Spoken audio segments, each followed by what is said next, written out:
people logging in as time goes on. But I'm going to let our 2 or 3 presenters and hosts for this particular session just really introduce themselves and give a quick little bio. I think you'll all do a much better job than I will summarizing information about yourselves. Thank you so much for joining us, both as the host, presenter, and for those of you in attendance. So I'll just turn it over to you, and I'll silence myself here, and thank you. Good. Good morning, everyone. My name is Rafael Perez, and I work at Forsyth Technical Community College. We're in the Forsyth County, and I have been working at Forsyth Tech for almost 20 years, but in the area of EWD, which stands for Economic and Workforce Development. And I have a partner in crime here, and she's going to introduce herself. Hello, everyone. My name is Victoria Burgos. I also work at Forsyth Tech. I am the Director of Recruitment and Enrollment at Forsyth Tech, a brand new position and team that was created in February. Before then, I was the lead college transfer advisor within our Student Success Center. But I think 2021 will be my 5th year here too. It's Good. Very nice to be with y'all today. Yeah. And today we're going to be talking, everybody can see our PowerPoint presentation. Is that right? Yes. Okay, good. Thank you for joining us this morning. The title of our PowerPoint presentation is Defining Student Success and Sharing Example at North Carolina Community College. And like I said before, my name is Rafael Perez, and my partner in crime here, Victoria Burgos. There you go. Okay, we're going to be talking about, this is part of my dissertation. Back in 2014, I started my doctoral degree at Wingate University in the area of leadership for community colleges. And this is the statement of the problem. This is a part of my PowerPoint presentation. The statement of the problem is, I'm going to be talking about the Hispanic in the U.S., first, because that would lead me to my dissertation. And Hispanic are the largest U.S. minority group. Hispanic in the U.S. is the largest minority group in the U.S.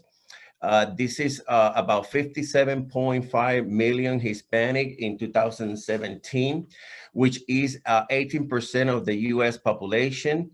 This is the Hispanic are the population with the fastest growth. Will become the largest minority group by 2050. And most of you know, most of the Hispanic are from different origins. 65% is from Mexico, 10% from Puerto Rico, and 25% from all the Latin American countries. And let me say something about Mexico. Mexico, we love Mexico, but not all the Hispanic are Mexicans. True. I'm telling you that because a lot of people confuse me with, I have a lot of good friends from Mexico. We love tacos and all the Mexican food, but we have to pay attention that not all the people that live in the US are from Mexico. This is, Forsyth Tech is in the Forsyth County, okay? And this is the student population in high schools. From 2018 to 2019, the WSFCS stands for Winston-Salem Forsyth County Schools.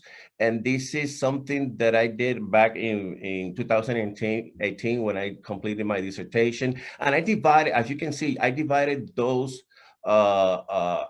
race and ethnicity by 4 categories, which is elementary school, middle school, high school, and non-traditional. And I'm going to give you a couple of minutes or seconds to see the red part in elementary, the red part in middle, and the same in high school and non-traditional.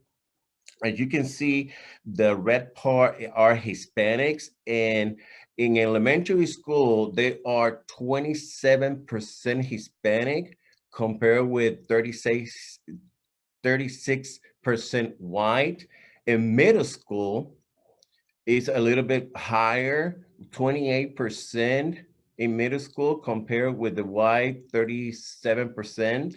High school, look at the high school. High school is the one that we are trying to recruit from, is 24% Hispanic versus 41% white, and then non-traditional 29%. This is the population that we're working with right now.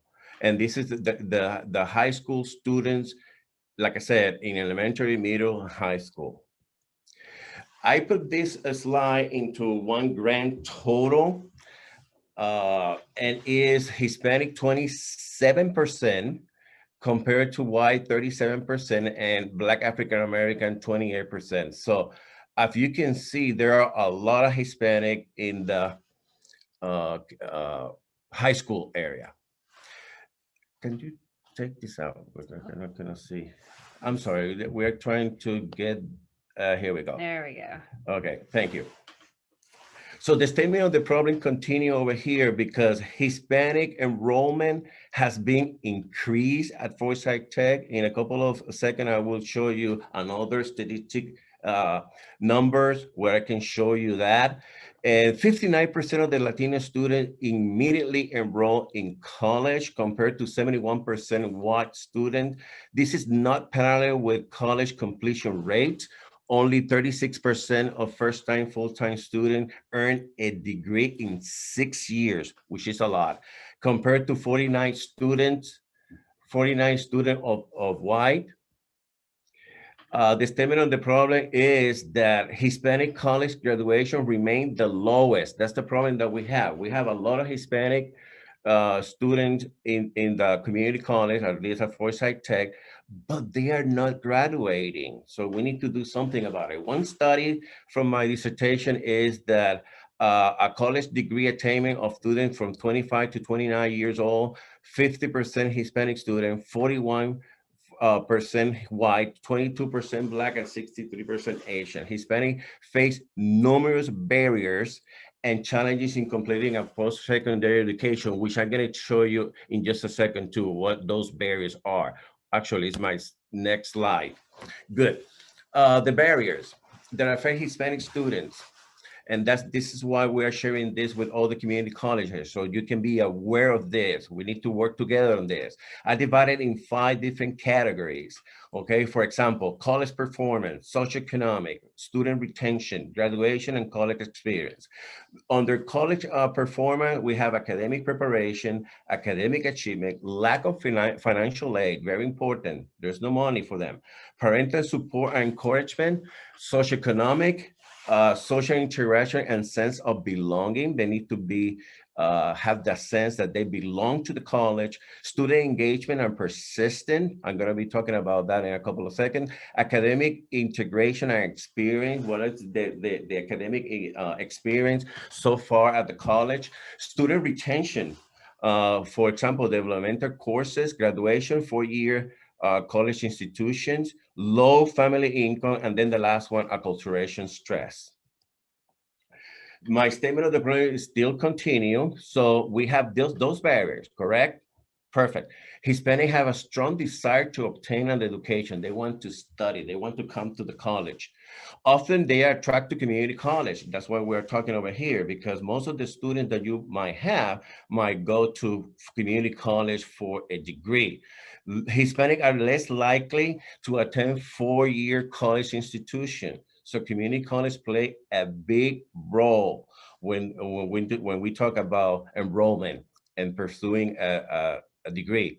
So the trends, that's why we're here. Trends must be properly addressed, and is a long-term effect for the U.S. economy and social stability for the Hispanic, of course.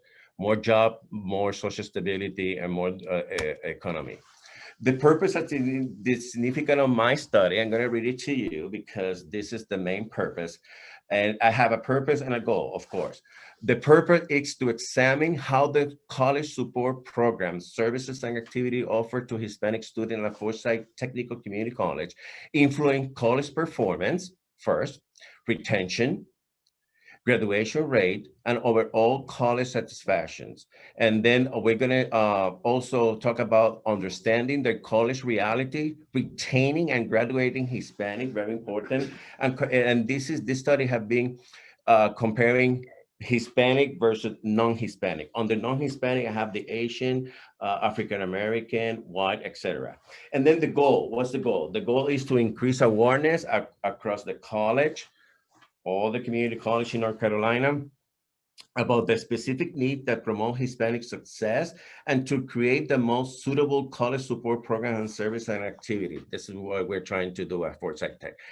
The first statistics numbers of Hispanic enrollment. I'm going to give you a couple of seconds so you can see the enrollment of Hispanic, which is the red one, from 2012 to 2018. Who can tell me what's going on in that graph? From 2012 and 2018, the red one, Hispanic Latino. What has happening? Only demographic moving up. Is moving up, correct? See a steady increase. It's increasing, okay? It's increasing. And then the white, which is that kind of blue, clear blue, is going down, correct? So this is what's happening right now at Forsyth Tech. Hispanic student enrollment in 2018 is close to double of 2012. I'm going to show you the same graph, but with numbers, okay? For example, Hispanic Latino, 608 in 2012, 659 in 2013, in 2014, 696, 2015, 744. And then 2018, 1,005. I bet that now in 2019 or to 2020 is probably more. So the Hispanic over here are growing tremendously in enrollment. Hold on a second. Okay, in 2018, Hispanic enrollment presented 13%, like I said, and it's up to 6% now. In 2012, now is 13% in 2018. So no other ethnic or racial group have shown a steady increase in enrollment year to year. Okay, this is retention. Retention, Hispanic are doing pretty good, okay? From 2012 to 2016, the red one are the Hispanic. If you can see, they're steady, in 2012, 13, except 2016, which went a little bit lower. So college enjoyed 64% of Hispanic retention in 2016, which is okay, higher than the rate of all students from all races and ethnicity enrolled in the college, which is 60%. I'm going to show you the same graph, but now with numbers, okay? Hispanic Latino compared to non-Hispanic. Look at the 2012, 67%. I think that's good. 2013 went a little bit down, then went up in 2014. 2016, 64, 2015, I'm sorry, 64, and 2016, 64 as well. So retention is pretty good compared to other enrollment. Graduation rate, here's the where we need to work on. The same thing. The red one is the Hispanic, and the white one are the blue ones. Okay, Hispanic graduation rate was 13% in 2017, and we just check, and it is the same, right? Yeah. It's the same. Okay, I'm going to show you the same graph with the numbers. Here we go. 2012, this is graduation, 22%, 15.4, and 13.1. So graduation rate is going down. Not a lot, but it's going down, and this is what we're working today.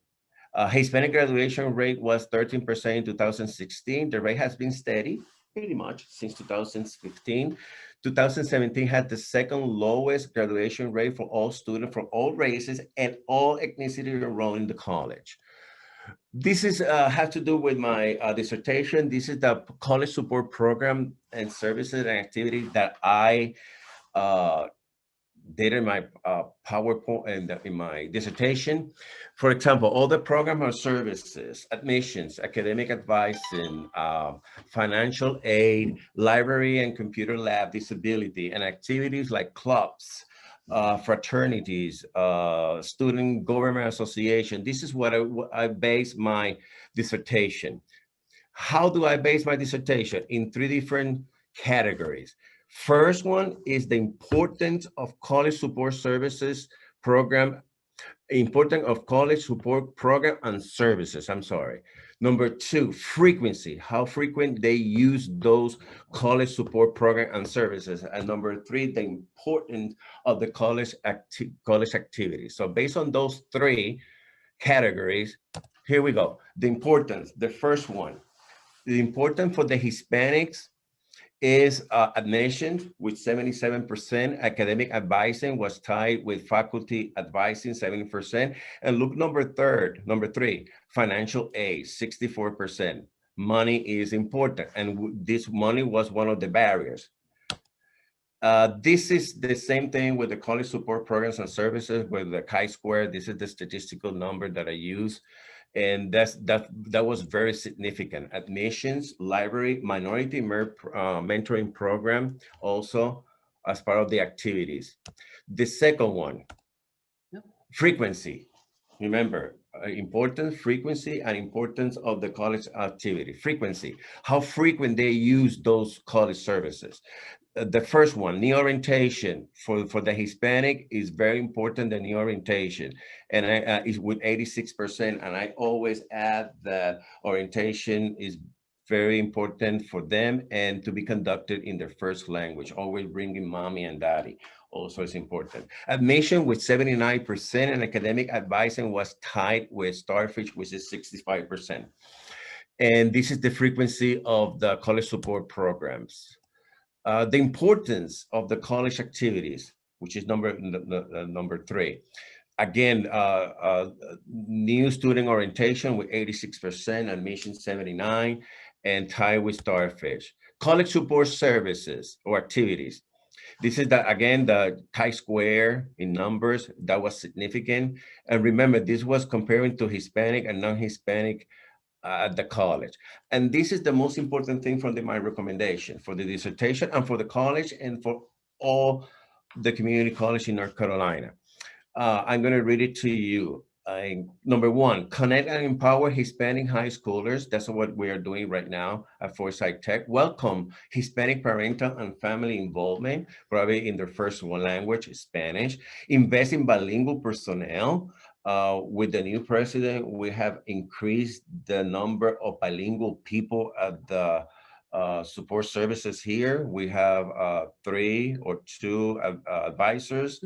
Victoria, she's great. We have her here. She's perfectly bilingual. And I'm sure that the Hispanic population in the next 5 years will grow tremendously.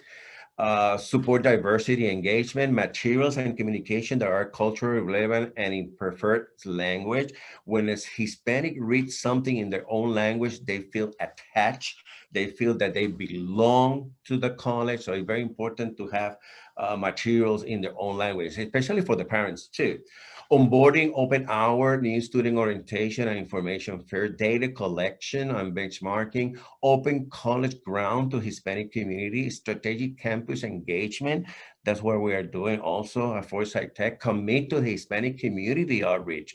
Absolutely. We need to go back to the those high school people and try to come to Forsyth Tech. Revamp mentoring and establishing peer mentoring, Hispanic advising.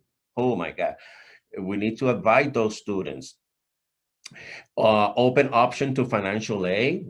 From the beginning, I said the money is very important. And cultural sensitivity training.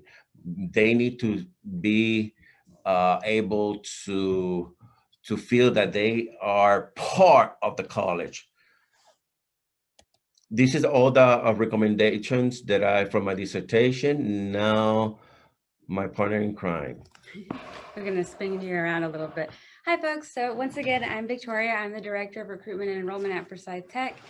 To be honest, when Rafael did his dissertation on campus, that was at the time when I was an academic advisor. And so I was very interested in his research, obviously, for, both personal and professional reasons. And what I get to do is talk, I think I have the coolest part. I didn't have to do all the work of his dissertation, but what I get to do is talk about how some of the recommendations that he made in his dissertation that he just showed you on the last slide have slowly started to take hold or to be practiced on campus. And I can tell you about our successes in implementing different areas and what still needs to be done. So I don't have any of the hard data, which may be fortunate for some of you or unfortunate for others who are more interested in the data, but I can tell you what anecdotally in my experience has worked. So as Rafael said, reduce barriers to college access and success that disproportionately impact Latinx students. So bilingual marketing. That was easy for me to do again in February when I started as Director of Recruitment and Enrollment, because what I find is that often, it's not necessarily that we're, and different institutions will have different takes on this, right? But it's not necessarily that we're being intentionally excluded. It's just that it's difficult for monolingual English speakers who are only used to having to navigate the world as monolingual English speakers to realize that there are whole markets out there, folks, who are you're not reaching unless you print things in both English and their native language. So, our biggest second language here in Winston-Salem and Forsyth County is Spanish. And so, of course, for Latinx students, we do want to promote bilingual marketing, and that's in terms of flyers, in terms of outreach, in terms of sections on the website, everything like road signs, radio. Radio has been an enormous push forward that we've been doing this semester, and it's been very, very, I would say, I don't like the word impactful, but it has been impactful. Because we have a very plugged in community that stays plugged in, the Latinx community, through the radio station. So getting the radio stations on board, inviting them to our events, seeing that we are making that outreach. And again, I don't want to make any promises or anything because it'll depend community to community, but it really got to the point where the outreach, the institutional outreach, not just from us, but from the universities around us, had been so infrequent that when we started reaching out to some of these organizations like radio stations, podcasts, and just local things that operate in our community, they didn't need to be paid like the ads did, but in terms of just like, come cover our event. Great, I would love to come cover your event. And so we got a lot of publicity for the Latinx community kind of for free just by demonstrating that outreach and that interest. Bilingual onboarding support, that's another thing that Rafael talked about. And that's because there are specific barriers that Latinx students encounter even from the very beginning. A lot of us, myself included, are Latinx students. We're also first generation students, or even if we're not first generation college students in the sense that we're the first in our families to go to school, we may often be the first in our families to go to school in the United States. So, I talk to families who may be in Costa Rica, they were lawyers, right? But they've never filled out a FAFSA. And so in that sense, they're in some ways on par with first generation students from here, whose parents also have no idea how to fill out a FAFSA, just like I didn't know how to fill out a FAFSA. So specialized application procedures, what do you answer when you're a DACA student and the application is asking you about what type of visa you have? They may not know how to answer, and that may stop them in the application. So having the ability to have someone sit down with them and say, okay, based on what you're describing to me, it seems like you actually have no visas, so go ahead and mark that down. Or, don't put in your DACA stuff yet. This is just for like international student visas, like having that support that can answer those questions that are probably mostly being grappled with by folks in the Latinx community. And then same for financial aid. We actually, here recently at Forsyth Tech, we were lucky enough to start or to benefit from the city and BB&T partnering with us to start a scholarship known as Hope and Opportunity.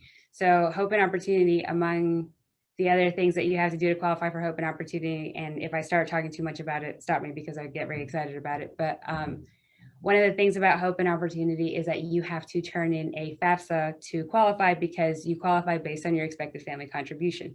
Well, our institution felt very strongly that this should also be open to DACA and undocumented students, which is great. The intentions are there. That's perfect. We can work with that. However, we also had to implement the specialized workflow of, okay, how are you going to determine whether DACA and undocumented students qualify for the scholarship if part of the prereqs are an EFC? So we actually had to create a completely different modified FAFSA, basically financial aid application that our financial aid office can use to make the determination for ourselves what that student's EFC might be, and based on that qualify them for the scholarship.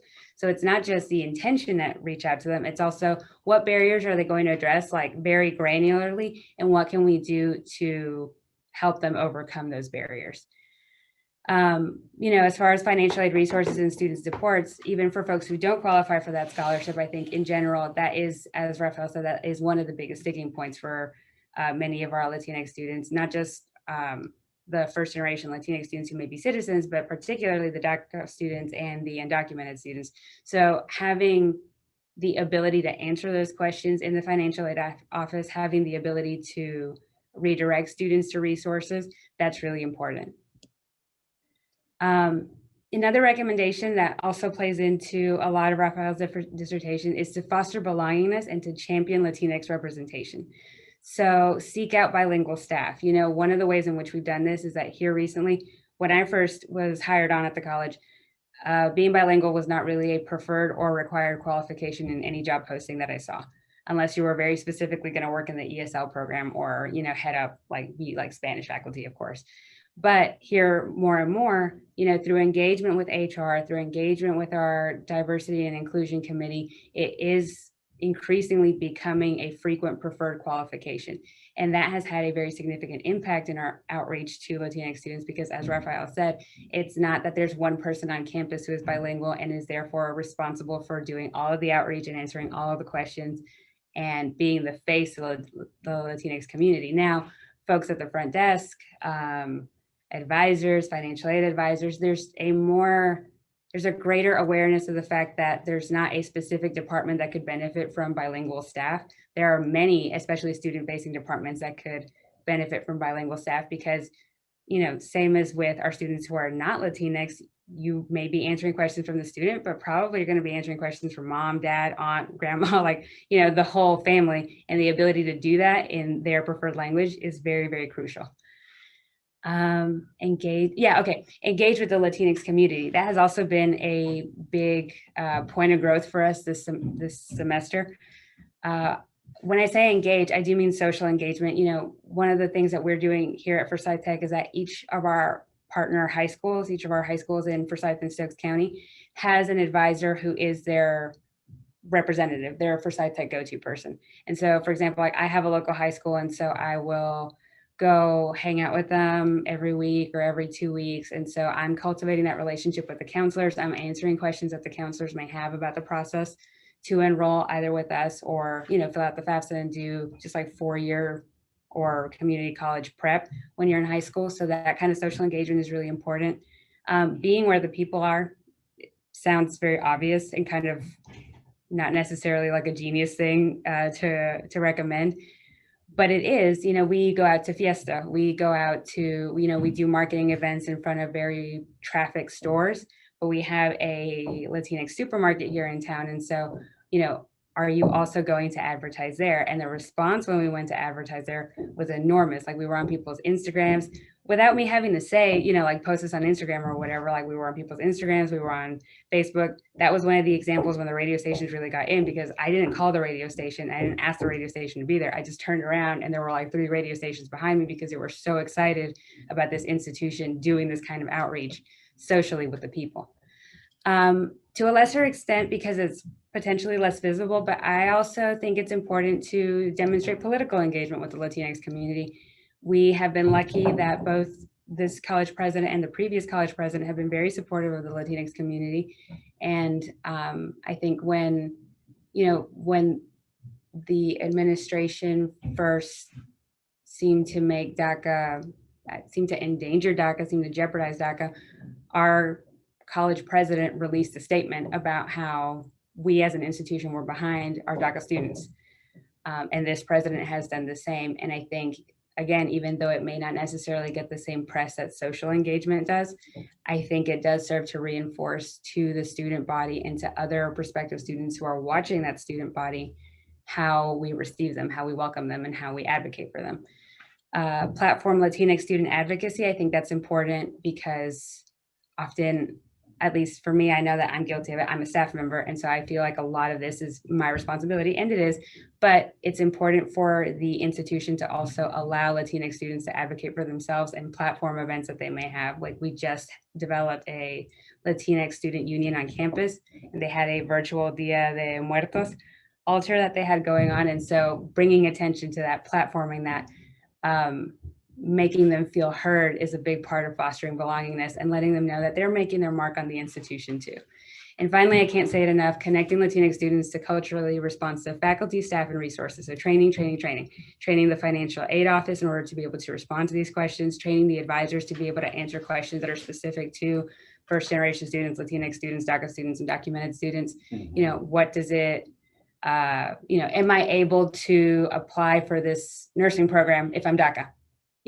A lot of the times, I think you've probably dealt with this a lot, Rafael, like sometimes there's a lot of misinformation that goes around. And so students will either automatically disqualify themselves and say, no, I probably can't do that because I'm DACA or because I'm undocumented. Or sometimes, more unfortunately, there is misinformation that is spread either intentionally or unintentionally. We've had cases where one of our community partners genuinely believes that undocumented students cannot apply to the community college, or that DACA students cannot apply to the community college. And so countering those rumors, countering that misinformation is really important. And in order to do that, your folks at the institution, our folks at the institution have to be very well trained. So making advisors aware that there are common things that they may have to counteract or questions that they may have to answer is really important. Career services training, which of these programs, and I'm thinking especially of the DACA and undocumented students now, but which of these programs can you do without having to sit for a credentialing exam that I may not be able to do? Because then you're saving me from spending a semester, 2 semesters, 2 years in a program that may not necessarily lead to anything for me. Career services needs to be aware of that. And then I think my last point, which I can't see, counseling support services. That's another piece that I think has been very instrumental. We have a fantastic counseling staff on campus. And so again, making them aware, making it available for them to get professional development in these areas is also really important because as Winston-Salem is a big refugee city, we're surrounded by cities that take in a lot of refugees. And so sometimes, you have students who have dealt with things which you may not necessarily be prepared for. If you're not working with students who are coming from these situations, are undocumented, our DACA students, our Latinx students in general have faced a lot of stress, as I'm sure you all know, here recently. And so making sure that the student supports that are in place and know how to respond to those things specifically, again, is vital. And I think that's it for my recommendations. Yeah, I think we're good. Yes. Do you have any questions? I think that the most important thing in this for you to keep in mind is the barriers. Let me go back if I can. Right there, I think. No, it's right here. I'm sorry. Where are the barriers? At the beginning. Okay. Yeah. Yes, these barriers. This is the 2 slide that you have to be paying attention in this PowerPoint presentation is the barriers at your community college. There are a lot of barriers, and not only the barrier, but how can you resolve those barriers with these recommendations at your community college? Okay. We have 14 over here, but if you have more, perfectly fine. This is the message that we're trying to get today, this morning. We need to work together on this, okay? Forsyth Technical Community College is doing a lot. And let me tell you something.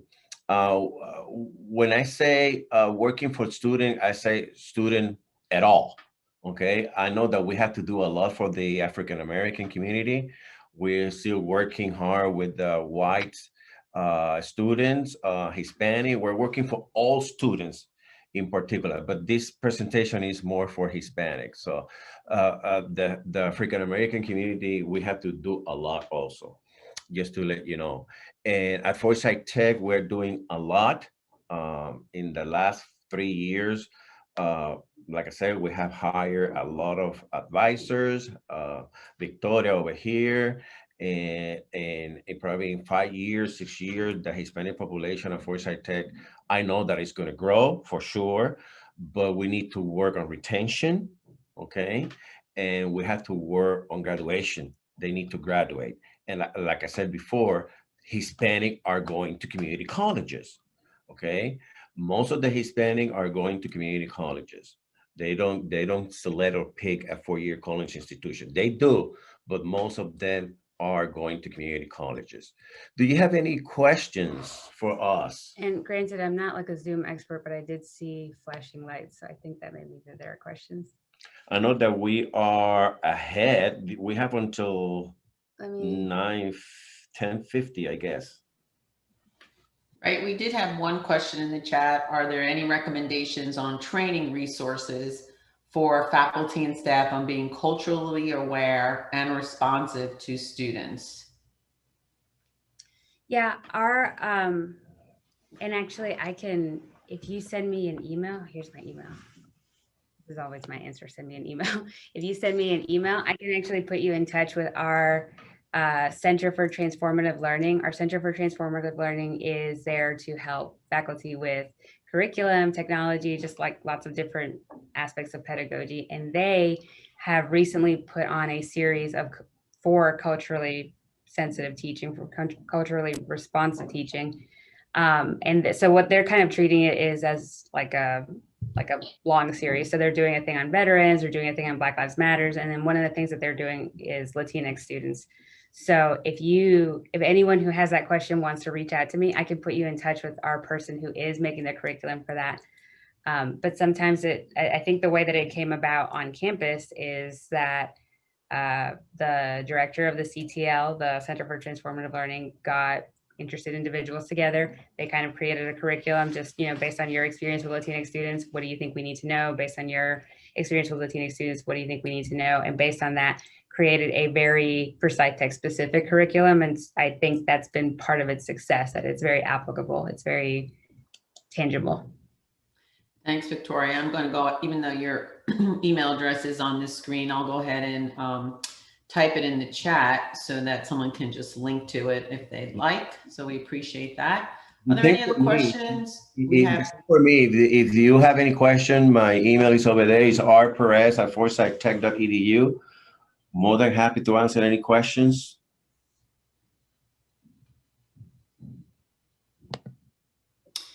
Okay, if there's no further questions, we thank you all for joining us for these 40 minutes, 35. The next session begins at 11 o'clock. Again, the link is in the agenda, and you have 3 to choose from.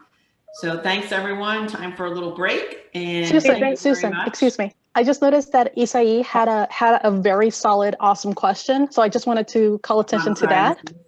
Okay, go ahead. I will read it for him because I'm also intrigued. He's asking, what was the process like for you to include bilingual aspect in hiring positions? Okay. Wow, that's a good question.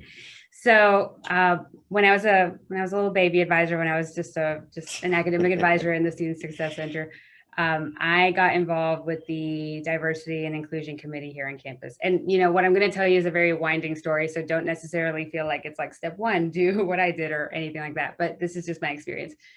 I got involved with the Diversity and Inclusion Committee on campus. And, part of what that council is supposed to do is to identify points of inequity, right? And so because at the time there were much fewer bilingual staff members and faculty members, that responsibility kind of fell to us, like when somebody would come in, like, Rafael, can you come translate? Victoria, can you come translate? Regardless of what department it was, right? And so I obviously experienced it as a very pressing need. So just from my own experiences, I was like, we probably need someone who is bilingual, at least one person in, I would say, these key departments, just from my perspective: admissions, financial aid, maybe another advisor. I wasn't exactly dreaming big. And so the council was very receptive to that. And it just so happened that one of the members of the council was a representative from Human Resources. And so that was kind of a roundabout way to bring to the attention of Human Resources, hey, this is our needs. These are our needs. I think especially when you have data like the kind that Rafael presented on, then even if someone is not necessarily inclined, and I'm not saying this about Human Resources, our Human Resources has a pretty, good equity focus. I'm not saying it like that, but even if someone is not just like morally moved to do the right thing, I think the data that Rafael is presenting is just like, yeah, but enrollment talks, and if you have this representation in the community, well, you're just going to increase enrollment. You're hiring for these positions anyway. Why not go ahead and just include that as a preferred qualification? And between, I think, the data, the potential, the fact that enrollment is always a concern at our institutions and graduation, that kind of, I think, both made I would say the moral, emotional argument, and also made the logistical argument that these this was needed. And then slowly it started. I mean, I'm definitely not going to say that I worked on HR with all of these, but, if I knew that somebody was hiring, for example, then it became like, oh, you could probably use a bilingual person in your department. You should put that in your preferred qualifications. And so just having that out there kind of sort of infiltrated its way out until it is a more common thing. Now, I'm not going to say that all positions are posted that way. I definitely don't think that's true, but it definitely has, markedly resulted in greater representation, at least in the student services areas. Yeah, I would like to add that you need to look at it, like she said, the data, look at the enrollment, look at the graduation rates, and then present that to your top management, and they will understand. You can give them my PowerPoint presentation from Forsyth County. You can do your own research also in your county. I bet that your county has a lot of Hispanic also. I bet that. Just look at, Google it and look at those numbers and present it to the top management and see and expose to them that, hey, I need more advisors, bilingual advisors or directors that speak Spanish. We need to recruit those students because, like I said, in the 2050, the Hispanic population will continue growing. I mean, every year we see this at Forsyth County. Every year they grow. Okay, remember from 2018 to 14, we have 6%. Now we have almost 11, 13%. So it's growing every year. So we have to work together on this. I know that in North Carolina, we have a lot of Hispanic. We have to work together and try to do our best. Well, and I'm not sure that any community college, and I could be wrong, but I can't remember if any community college in North Carolina technically counts as a Hispanic serving institution by the federal guidelines. I think it's 25%. Your enrollment has to be 25% Hispanic Latinx, but they also have another category for emerging or developing Latinx Hispanic serving institutions. And I think one of our points at the time when I first started talking to human resources and making all these moves or whatever is, we are not that far away from hitting, I think, the very first benchmark on the way to being a Hispanic serving institution. I think demographically, we're probably, at least in the foreseeable future, not going to get there for a while. But again, money talks, and that opens you up to grants that you otherwise may not qualify for, which was always very well received. I'm going to try and look in the chat again.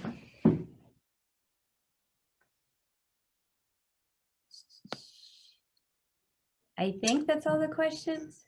Do you have any more questions? Again, I'm a Zoom noob, so I don't know. There's comments, but no more questions. Okay, Good good. deal. Thank you so much. Well, thank you. Thank you Thank you for your this comments. Thank you for opportunity. this opportunity. Thank you very much. And we'll see some of you, I guess, at 11, and perhaps you'll be going to other sessions than the one I will be in at 11. But thank you all very much, and time for a little bit of a break, about 15 minutes or so, and we'll see you again. And thank you very much to our presenters. Appreciate it. Adiós. Buenas tardes. Buenos días.